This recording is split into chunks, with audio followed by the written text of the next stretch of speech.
అధికారంలో ఉన్నప్పుడు మేము ఉద్యమకారులను నిర్లక్ష్యం చేశాం అని కేటీఆర్ గారు రిపెంట్ అయ్యారు, ఒప్పుకున్నారు. ఎందుకు ఒప్పుకున్నారు అనేది ఒక పాయింట్ అయితే, ఈ మాట అడిగినందుకే కదా కవితను బయటికి పంపారు పార్టీలోంచి అనేది రెండో పాయింట్. ఈ అంశాలు మీరు డిస్కస్.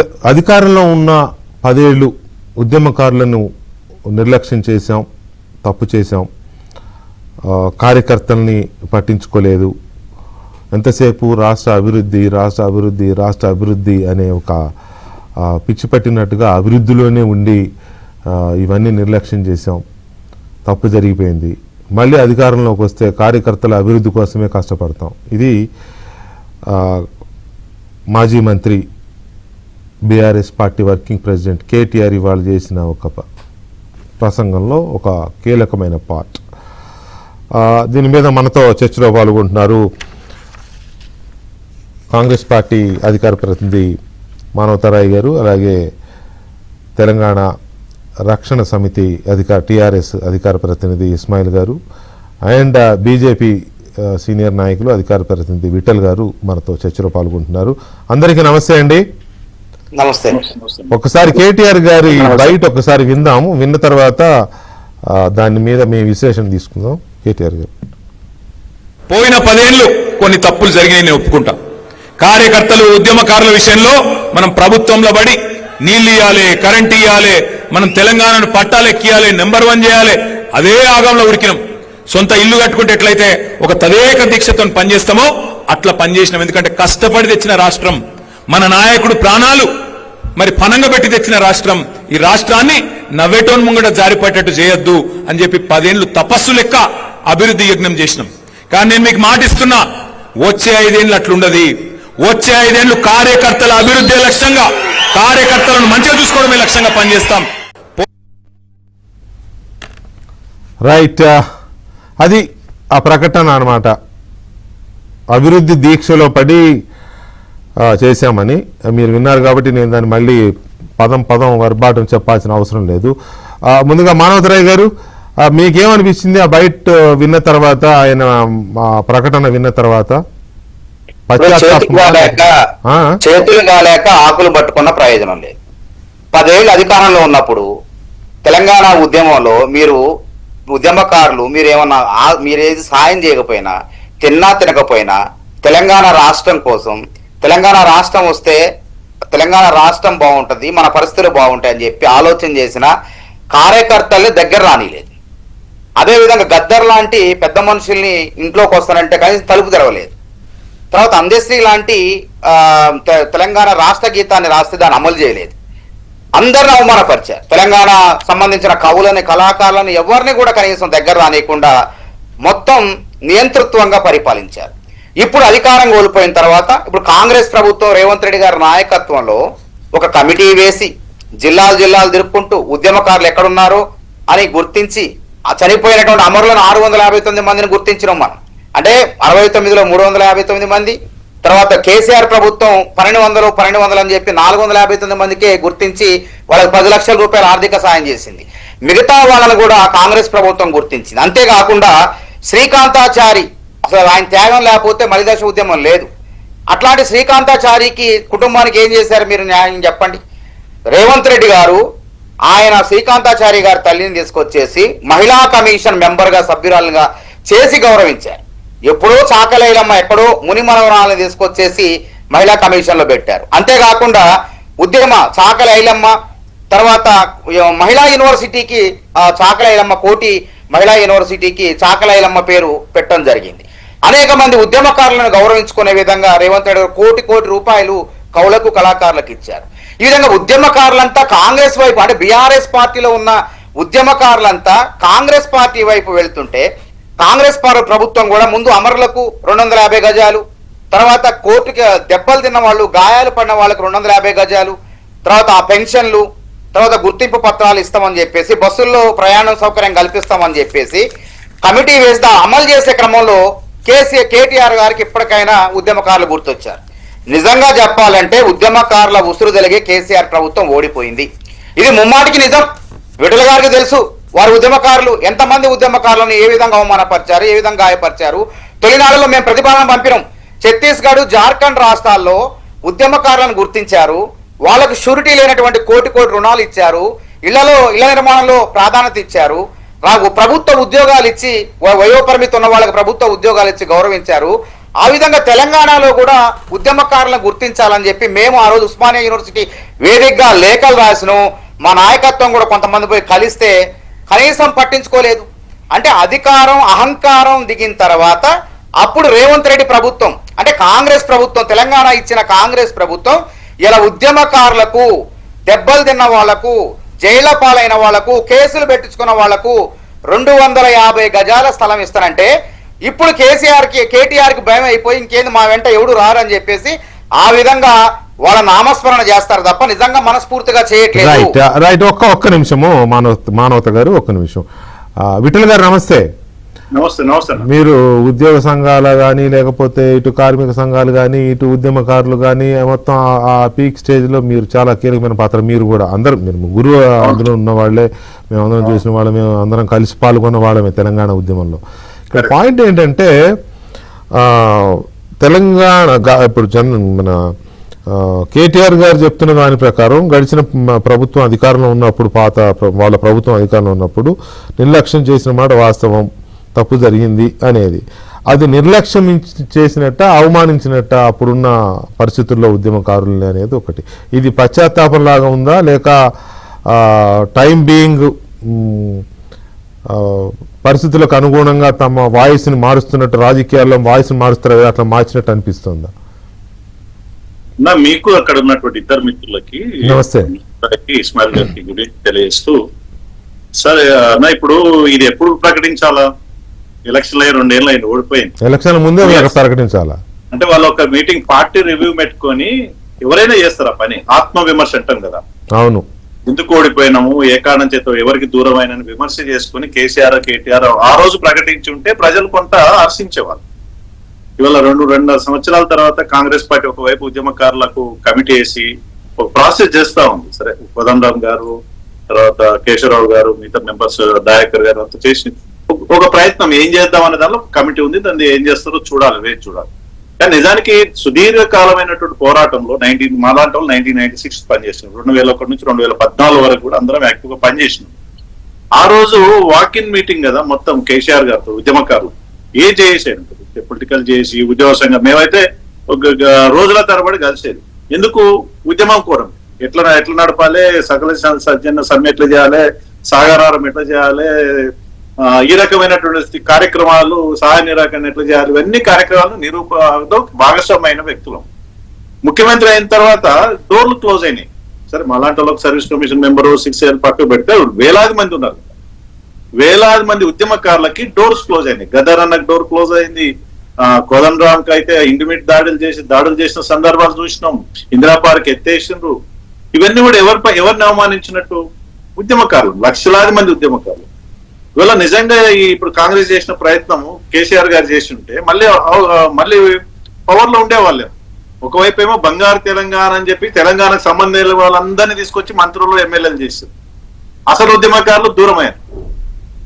జార్ఖండ్ లో దాదాపు 25,000 మందిని గుర్తించి వాళ్ళ గుర్తింపు కార్డులు ఇచ్చి, వాళ్ళకి సర్టిఫికేట్ ఇచ్చి, పెన్షన్లు ఇచ్చి, ఉద్యోగాలలో 4% రిజర్వేషన్ ఇచ్చి, జేఎంఎం ఏ రాష్ట్రం అయితే పోరాడిందో రాష్ట్రం కోసం ఆ ప్రభుత్వం, జేఎంఎం నాయకత్వంలో ప్రభుత్వం ఉద్యమకారులను గుర్తించింది. ఈ 10 సంవత్సరాల నుంచి విస్మరించి ఇప్పుడు మేము పొరపాటు జరిగింది, కార్యకర్తల్ని దూరం చేసుకున్నాం, ఉద్యమకారులను దూరం చేసి వాస్తవం. వాళ్ళు నిజంగా అనేక కారణాల్లో ఇది ప్రధానమైన కారణం. అంటే ఉద్యమకారులను దూరం చేసే ఒక ఎత్తు అయితే తెలంగాణ మీద రాళ్ళు వేసిన వాళ్ళని, తెలంగాణ మీద ఉద్యమం మీద దాడులు చేసిన వాళ్ళని కూడా మంత్రులు, కీలకమైన వ్యక్తులుగా పదవులలో ఉన్నారు. అది కొట్టిన వాళ్ళు కూడా ఎగ్జాక్ట్లీ రాళ్లతోటి కొట్టిన వాళ్ళనా. ఇప్పుడు మాలాంటి పైన ఇప్పుడు దేశద్రోహం కేసులు రాజశేఖర రెడ్డి మమ్మల్ని డిస్మిస్ చేసిన సందర్భం కేసులు పెట్టాడు. డిస్మిస్ చేసే ప్రయత్నం నేను రిజైన్ చేశాను ఆ రోజు. అంటే తర్వాత 2009 తర్వాత వాళ్ళే తర్వాత జాబ్ జాయిన్ అయినాను. ఇవన్నీ అనేక అవమానాలు. ఇప్పుడు మానవరావు గారు విద్యార్థి సంఘాల నాయకులుగా ఎన్ని వేల మంది, ఎన్ని లక్షల మంది, అందరికీ ఇప్పుడు 2 కోట్ల మంది పాల్గొన్నారు. 2 కోట్ల మంది అన్ని రావాలని కోరుకోరు. ఉద్యమానికి నాయకత్వం వహించినటువంటి జేఏసీ నాయకులు డెఫినెట్ గా మా ప్రభుత్వం, మేము కొట్లాడుకొచ్చిన ప్రభుత్వం, కొట్లాడొచ్చిన రాష్ట్రం మా గౌరవం. కనీసం స్టేట్ ఫంక్షన్స్ ఉంటాయినా వెంకటకృష్ణ, స్టేట్ ఫంక్షన్స్ ఇప్పుడు August 15 కానీ June 2 కి విచిత్రం అంటే జూన్ 2 రోజు ఆవిర్భావ దినం రోజు ఎవరితోటి జెండా ఎగరాయాలి? అక్కడ ఉద్యమకారులు ఎవరు ఉంటారు? ఎవరితోటి అంటే ఆ రోజుల్లో ఉన్న అధికారంలో ఎవరుంటే వాళ్ళు. జూన్ 2 కనీసం ఉద్యమకారులకు ఒక ఇన్విటేషన్, రాష్ట్ర పోరాటం చేసిన వ్యక్తులు కదా. ఒక ఆవిర్భావ దినోత్సవం రోజు కూడా ఇన్విటేషన్ దొరకదు. ఆ గేట్ల దగ్గర పోతే పోలీసు, నాకు కూడా స్వయంగా ఒకసారి అనుభవం జరిగింది. గేట్ దగ్గర పోతే లోపలికి ఎంట్రీ ఉండదు, పోలీసు వాళ్ళు ఆపుతారు. ఏ ఫంక్షన్ పోయినా తెలంగాణ రాష్ట్రం సాధించినటువంటి ఆ జూన్ 2 ఆవిర్భావ దినోత్సవాన్ని ఫంక్షన్, ఇట్లాంటి అవమానాలు చాలా మంది జరిగింది. ఇవాళ వాళ్ళు ఆత్మవిమర్శ చేసుకొని తప్పులను సర్దిద్దుకొని ప్రజాక్షేత్రంలో ఒక్క నిమిషం విఠల్ గారు, ఇస్మాయిల్ గారు నమస్తే. ఇస్మాయిల్ గారు, ఇదే పాయింట్, నమస్తే. 7 పేజీల లేఖ, ఇదే పాయింట్.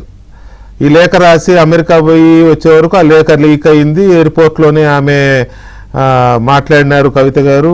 సరే, వాళ్ళకు మధ్యలో ఏమున్నాయి, ఇంట్లో గొడవల, ఇవి మాకు అనవసరం, తెలంగాణ ప్రజలకు అనవసరం, ఆ పార్టీలు రాజకీయాలు.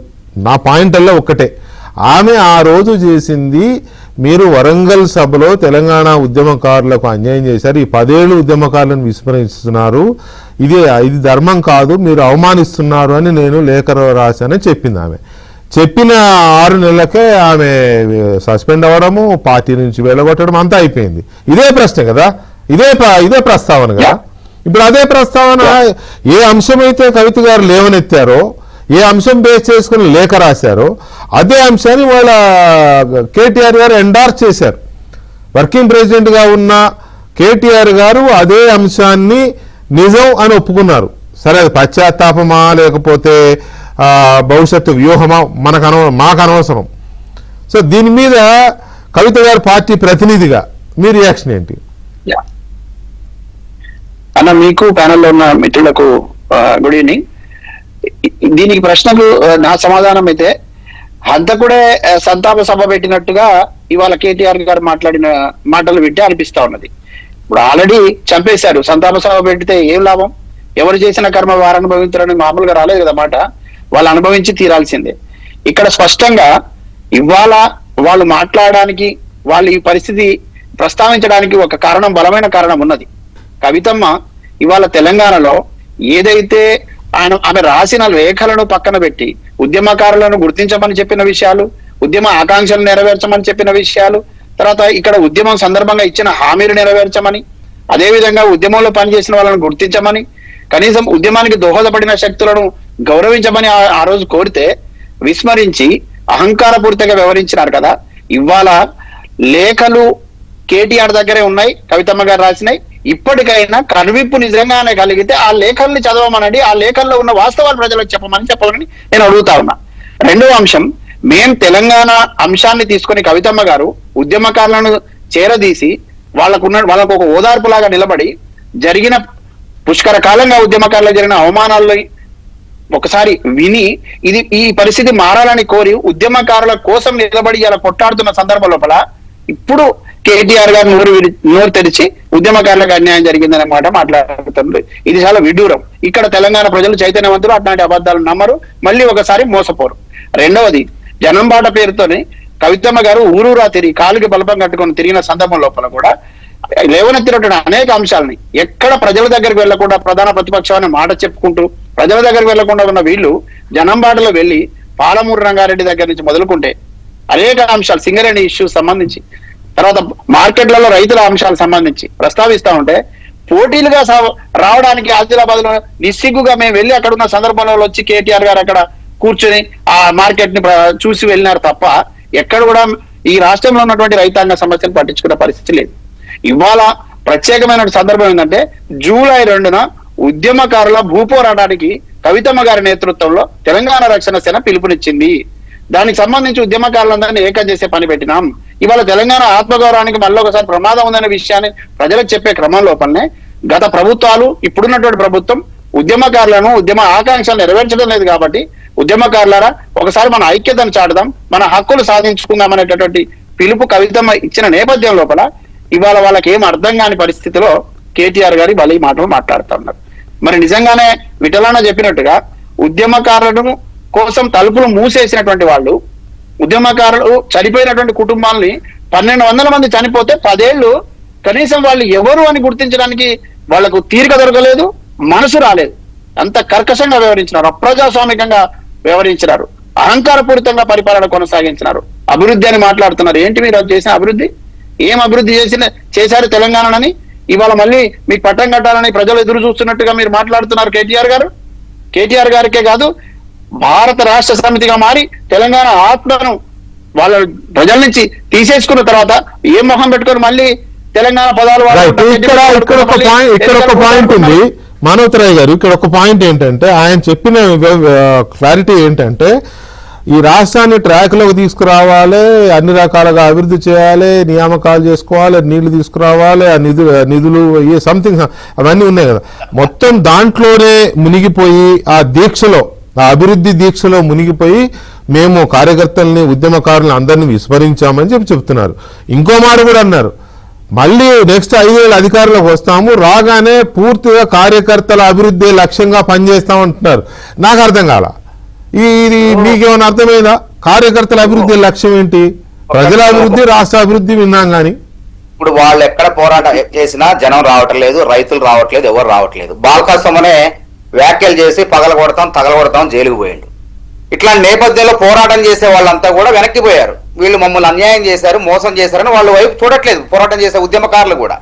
ఒక పక్క కాంగ్రెస్ వెంట తిరుగుతున్నారు. ఇప్పుడు కోదండరాము కమిటీ వేస్తుంటే ఉద్యమకారులు ఆశలు చిగురించినాయి. అరే మాకు 10 ఏళ్ళు న్యాయం చేయలేదు, రేవంత్ రెడ్డి న్యాయం చేస్తానని ఉద్యమకారులు ఆశలు చిగురించినాయి. కాబట్టి కేటీఆర్ గారు ఇక ఆ నష్టాన్ని గుర్తించి కార్యకర్తల్లో ఆయన కనీసం చైతన్యం నింపడం కోసం మళ్ళీ మిమ్మల్ని గుర్తిస్తాం అని చెప్పి ఎట్లయినా ఉద్యమాలు చేస్తారు, పోరాటాలు చేస్తారు అనే ఆశతో ఉన్నాడు. కానీ పాపం ఆయన ఆశగా దురాశ దుఃఖానికి చెడు కాదు, ఇక అయిపోయింది. బీఆర్ఎస్ పని ఖాళీ. రేవంత్ రెడ్డి సర్కారు, నేను చెప్తాను కదా, ఇలా ఉద్యమకారులంతా కూడా ఇలా రేవంత్ రెడ్డి వైపు, ప్రజలే కాదు రైతులే కాదు, ఇలా రేవంత్ రెడ్డి వైపు నడుస్తున్నారు. రేవంత్ రెడ్డి మమ్మల్ని గుర్తిస్తాన్న తర్వాత ఇంకా వాళ్ళకి అవకాశం ఎక్కడ ఉంటుంది చెప్పండి. కాబట్టి ఇక్కడ హైదరాబాద్ లో కానీ 250 గజాల స్థలం అంటే చూడండి, దాదాపు 1.5 కోటి పైచిలకు పలుకుతుంది ఎక్కడైనా సరే నగరంలో, హైదరాబాద్ కానీ, వరంగల్ కానీ, ఖమ్మం కానీ, పట్నా ప్రాంతాల ఉద్యమకారులకు ఇచ్చేది. ఇట్లాంటి తరుణంలో కేసీఆర్ అట్లనే మాట్లాడతారు, ఎందుకంటే వాళ్ళ కార్యకర్తలు ఉత్తేజం నింపడం కోసం మాట్లాడతారు. కాబట్టి నేను అనేది ఏంటంటే ఇవాళ గద్దరు పేరు మీద అవార్డులు చలనచిత్ర పరిశ్రమలోనే ఇస్తాడు రేవంత్ రెడ్డి. నంది అవార్డు లాంటి అవార్డులు ఇస్తాడు.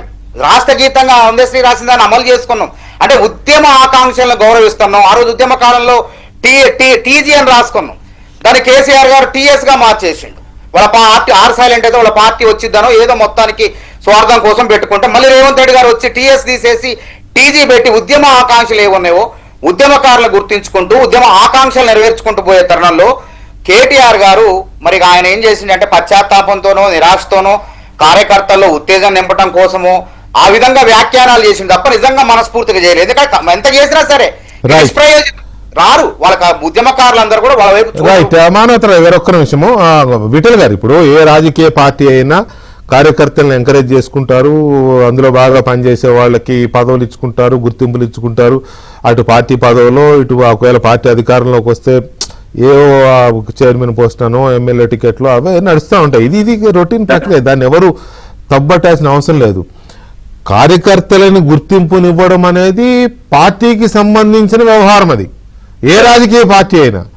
కానీ మేము గడిచిన 10 ఏళ్ళు రాష్ట్ర అభివృద్ధి కోసం పనిచేసాం, వచ్చే 5 ఏళ్ళు కార్యకర్తల అభివృద్ధి కోసం పనిచేస్తాము, లక్ష్యంగా పనిచేస్తాం అనేది ఆ స్టేట్మెంట్ ని మనం ఎట్లా అర్థం చేసుకోవాలి? కొంత ఆశ్చర్యకరమే కృష్ణ. ప్రజల అభివృద్ధి ఉంటది, రాష్ట్ర అభివృద్ధి ఉంటది, కానీ కార్యకర్తల అభివృద్ధి అనేది కొంత డిఫరెంటే. గుర్తింపు ఉంటుంది, కార్యకర్తలు గుర్తింపు చేసుకోవచ్చు, పార్టీ గుర్తింపు చేసుకోవచ్చు, తప్పేం లేదు. పార్టీలో ఉన్నప్పుడు కార్యకర్తలు గుర్తింపు చేసుకోవచ్చు. ఒక ప్రశ్న, ఇప్పుడు అంటే అభివృద్ధి అనే యజ్ఞంలో ఉండి మేము వీళ్ళని విస్మరించినాం, మర్చిపోయినాం అని అంటున్నారు. ఇప్పుడు ఉద్యమ కాలంలో పనిచేసిన వేలాది మంది ఉద్యమకారులు ఉద్యమంలో భాగస్వామ్యం, వాళ్ళని అభివృద్ధిలో భాగస్వామ్యం చేస్తే అదే అభివృద్ధి యజ్ఞంలో ఉద్యమకారులను భాగస్వామ్యం చేస్తే అయిపోయేది కదా. అప్పుడు మరి ఆ ఉద్యమకారులు ఎక్కడ ఉన్నారు? అభివృద్ధి యజ్ఞంలో, ఉద్యమంలో పనిచేశారు, యజ్ఞంలో అనేక త్యాగాలు చేసి. మరి అది అభివృద్ధిలో భాగస్వామ్యం చేసి సమస్య వచ్చేది కాదు కదా. ఇవాళ సరే వాళ్ళు ఆత్మవిమర్శ చేసుకున్నారా, ఏ రకంగా చేసుకున్నారో డెఫినెట్ గా రాజకీయ పార్టీ ఓటమికి కారణాలు వెతకాలి, తప్పేం లేదు. తప్పులను సరిదిద్దుకునే అవకాశం కూడా ప్రజలు ఇస్తారు. ఇప్పటికైనా కార్యకర్తలను విస్మరించిండు, ఉద్యమకాలను విస్మరించినామని ఒప్పుకున్నందుకు సరే ప్రజలు ఎట్లా రిసీవ్ చేసుకుంటారో. కానీ ఇంతకుముందు అంటే కాంగ్రెస్ పార్టీ ఏదైతే కేసీఆర్ విస్మరించినటువంటి ఎజెండాను కాంగ్రెస్ పార్టీ అమలు చేసే ప్రయత్నం చేస్తుంది. ఇంతకుముందు టీజీ గాని రాష్ట్ర గీతం కానీ ఇవాళ ఉద్యమకారులను గుర్తించే కార్యక్రమం కావచ్చు, ఇవన్నీ కూడా ఒక ఉద్యమ కోణంలో నడుస్తున్నటువంటి నిర్ణయాలు. బహుశా ఆ నిర్ణయానికి భయపడి ఈ నిర్ణయం తీసుకుంటున్నారు, అంటే పశ్చాత్తాపం ప్రకటిస్తున్న ప్రయత్నం చేస్తున్నారా, నిజంగా చిత్తశుద్ధితోటి పై ముందుకు వెళ్ళాలన్నటువంటి ప్రయత్నం చేస్తున్నారా అని మనం వేచి చూడాల్సిన అవసరం. ఏదైనా ఉద్యమకారులకు తెలంగాణ రాష్ట్ర సమితి మీద ఉద్యమకారులకు హక్కు ఉంటదన్న. మరి ఈటల రాజేందర్ జెండా మాది అని అన్నందుకు బయటకు వెళ్ళిపోయింది, అది వేరే విషయం. బయటకు పంపించారు, వెళ్ళిపోలేదు కాదు. కానీ ప్రతి ఉద్యమకారుడు ఏంటంటే ఇది మా పార్టీ అనుకున్న రోజులు అవి. సహజంగా ఏమైంది, టీఆర్ఎస్ పోయి బీఆర్ఎస్ అయిన తర్వాత ఇది మన పార్టీ కాదన్నది, అంతకుముందు అవమానాలు జరిగినాయి, దూరమైంది. తర్వాత బీఆర్ఎస్ తర్వాత కూడా క్రమంగా ప్రజలు కూడా దూరమైన సందర్భం చూసాం. ఇవాళ మళ్ళీ టీఆర్ఎస్ పెట్టుకుంటుందా భారతీయ రాష్ట్ర సమితి? మరి టీఆర్ఎస్ పెట్టుకుంటే పోటీగా మా రక్షణ శాఖ మరి తెలంగాణ టీఆర్ఎస్ ఉంది ఆల్రెడీ. మరి వీళ్ళేం చేస్తారు చూడాల్సిందే. TRS 1 and 2 అయితేయా? వెంకటకృష్ణ గారు, ఇప్పుడు ఉమ్మడి రాష్ట్రంలో గోదావరి కృష్ణా జలాల్లో నీళ్లు 720 టీఎంసీలు పోయినాయి. స్వయం పాలకుడైన ఉద్యమ ముఖ్యమంత్రి కేసీఆర్ గారి పాలనలో 1450 టీఎంసీలు పోయినాయి. ఇది అధికారిక లెక్కలు, నేను చెప్పేది కాదు. కాబట్టి తెచ్చుకున్న నీళ్ల కోసం తెచ్చుకున్న తెలంగాణలో వారి యొక్క స్ఫూర్తి ఏందో మనకు అర్థమైపోయింది. అంటే ఉత్తదే తర్వాత వాళ్ళది ఏంది, టీఆర్ఎస్ బీఆర్ఎస్ పోయి మొత్తం ప్రధానమంత్రి కావాలనుకుని కొండనాలకు మందేస్తే ఉన్ననాలకు ఊడిపోయినట్టుంది వారి కథ. ఓకే ఇస్మాయిల్ గారు, ఫైనల్ గా ఒక మాట, ఈ కార్యకర్తలకి అభివృద్ధి చేస్తాము, అదే లక్ష్యంగా పనిచేస్తాము అని కేటీఆర్ గారు చేస్తున్న ప్రకటన పార్టీలో ఉన్న ఉద్యమ భావజాలం ఉన్న కార్యకర్తలు బీజేపీలో ఇప్పుడు విఠల్ గారు లాంటి, ఈటల రాజేందర్ గారు లాంటి వాళ్ళు చాలా మంది అటు బీజేపీ వైపు, మానవతరాయ్ గారు లాంటి వాళ్ళు ఇంకా చాలా మంది ఇటు కాంగ్రెస్ లో ఉండిపోవడము, ఇప్పుడు కొత్తగా వచ్చిన మీతో జతగలవడం కొంతమంది, అసలు పాయింట్ ఇష్యూ అక్కడ ఇష్యూ అయింది, అసలు ఉద్యమకారులు లేకుండా బీఆర్ఎస్ ఇదైపోతుంది అనే చర్చ సాగుతుంది, చాలా మంది డిస్కస్ చేస్తారు. అందు గురించి ఆ డ్యామేజ్ కంట్రోల్ కోసం ఈ వాయిస్ అందుకున్నారు అనుకోవచ్చునా? బ్రీఫ్ గా 1 minute ప్లీజ్. ఎగ్జాక్ట్లీ అన్న, దాంట్లో అనుమానమే లేదు. కానీ ఇంకా ఇప్పుడు చేతులు కాలేక ఆకులు పట్టుకుంటే లాభం లేదు ఒకటి. రెండోది, విధ్వంసం దిశగా తీసుకుపోయారు. వీళ్ళు అభివృద్ధి ఏం చేశారన్నా, నీళ్ల పేరుతోని వీళ్ళు నిధులే దోచుకున్నారు. నిధుల పేరుతోని ఇప్పుడు కార్యకర్తలు అంటే అభివృద్ధి అంటే వాళ్ళు మాట్లాడుతున్నారు ఎందుకనంటే, ఒక సంతోషరావు అభివృద్ధి, ఒక హరీష్ రావు అభివృద్ధి, ఒక కేటీఆర్ అభివృద్ధి, కేటీఆర్ స్నేహితులుగా ఉన్నటువంటి వేరే ప్రాంతం వాళ్ళ అభివృద్ధి, ఇది వాళ్ళు చేసుకున్నటువంటి అభివృద్ధి. రాష్ట్రాన్ని అభివృద్ధి చేయలేదు, తెలంగాణ అభివృద్ధి చేయలేదు, ఉద్యమకారుల అభివృద్ధి అసలు కనీసం పడదు. అభివృద్ధి పక్కన పెట్టండి, ఆత్మగౌరవమే పట్టలేదు. ఆ ఆత్మగౌరవాన్ని దెబ్బతీసినందుకే కదా ఇక్కడ దాకా వచ్చింది. అందుకనే మళ్ళీ చెప్తా ఉన్నా, ఇవాళ బెంబేలు ఎత్తేటటువంటి పరిస్థితుల్లో వాళ్ళు ఉన్నారు. కవితమ్మ వెంట నడుస్తున్నటువంటి సైన్యం అంతా తెలంగాణ కోసం నిలబడినటువంటి వాళ్ళే. ఇవాళ అలాంటి వాళ్ళందరం ఇక్కడికి వచ్చింది కూడా ఆత్మగౌరవం కోసమే. కవితమ్మ నడుస్తున్నటువంటి మార్గం చూసి, ఇప్పుడు వస్తున్నటువంటి ప్రజల నుంచి వచ్చే స్పందన చూసి, ఇది తప్పని పరిస్థితిలో మనకు గండి కొట్టే ప్రమాదం ఉందనేటువంటి విషయం కొంచెం గ్రహించినట్టున్నారు. వాళ్ళు ఇప్పుడు ఏం చేసినా ప్రజలు క్షమించరు. ప్రజలు చాలా చైతన్యవంతమైన ప్రజలు తెలంగాణలో. ఇప్పుడు ఉన్నటువంటి రాజకీయ లబ్ధి కోసం చేసేటువంటి ప్రకటనలు ఏమిటి, అధికారం కోసం ఎట్లాంటి అంగలారుస్తారు బీఆర్ఎస్ పార్టీకి సంబంధించిన నాయకులు అనేది ప్రజలు గుర్తించినారు. కాబట్టి వాళ్ళు ఏం చేసినా ఇక అది ఏమంటారు, వాళ్ళ దింపుడు గల ఆశలాగానే భావించాలన్నా. Right Ismail garu, thank you very much. And Vithal garu and మానవతరాయ్ గారు, థ్యాంక్ యూ వెరీ మచ్ అండి. చూద్దాం కేటీఆర్ గారి మాటల రిజల్ట్స్ ఎలా ఉంటాయో. దాన్ని ఉద్యమకారులు ప్రత్యేకించి, సరే ప్రజలంటే రాజకీయంగా ఏ పార్టీకి ఉండే అభిమానులు ఆ పార్టీకి ఉంటారు, కానీ తెలంగాణకంటూ ఒక ప్రత్యేకమైన ఇది ఉన్నది. అది ఏంటంటే తెలంగాణలో ఉద్యమకారులు అనేవాళ్ళు చాలా క్లియర్గా మనం చూపించవచ్చు తెలంగాణ ఉద్యమ కాలంలో ఎలాంటి పాత్ర పోషించారు. మరి ఆ ఉద్యమకారులకి ఇప్పుడు కొత్తగా చెప్తున్నారు అంటే మరి వాళ్ళు ఏమైనా పునరాలోచన చేస్తారా ఏంటనేది భవిష్యత్తు నిర్ణయించాలి. ఇది ఇవాళ డిబేట్.